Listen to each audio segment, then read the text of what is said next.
And this is part 3. So we are going to talk about this beast system that came out of the sea, which is this empire that we are living in. Okay.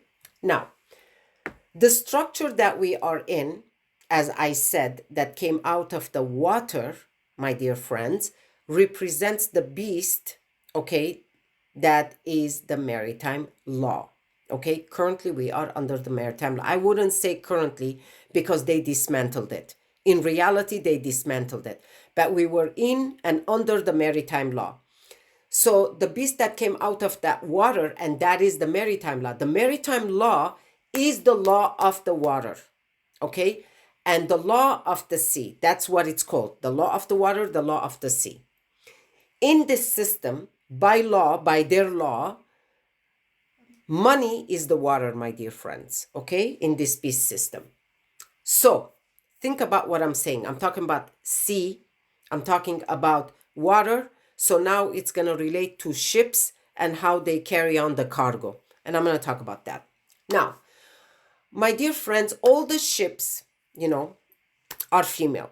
When a captain talks about a ship, always refers to the ship as her, refers to the ship as a she.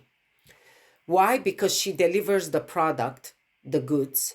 So when a ship pulls into a harbor, it parks, correct? We all know that. And where it parks, wherever it parks, it's called berth. This is not a joke, that's what it's called. Or berthing a ship, or she sits in her berth. That's what it's called. So every item, my dear friends, and every product or good, however you want to rephrase it, coming out of that ship is money. Okay? Changing hands, it came on the water. So every product on that ship must have a certificate of manifest because she is sitting in her berth. Now let's see how this relates to us. Okay, we're going to talk about that. When a woman's water breaks in real life, that symbolizes us, okay? The product sitting in the container, the baby in the womb, when that water breaks, okay, it symbolizes the product in the container. She then delivers the baby. The ship brought the product. Think about that. When woman going through a labor of birth at the hospital, is the ship sitting in its berth. And when the baby is delivered, that is the ship delivering the good. So like a product needs a certificate of manifest, we need a birth certificate. And it has to be signed by the doctor because that is where the woman gave birth. Okay? So is where the ship sits. Okay? The doc signs the birth. Okay? Whatever the product is. So the certificate authenticating that there is a new product delivered for money exchange.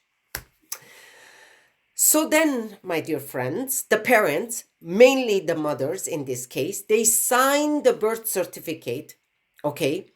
And also on the birth certificate, it says informant. Do you know why it says informant? Because the mother is informing the deliverance of a new product. So then the original birth certificate turns into a bond that is traded on the stock market. And we know that this birth certificate must be registered at the county. So that's a governmental level.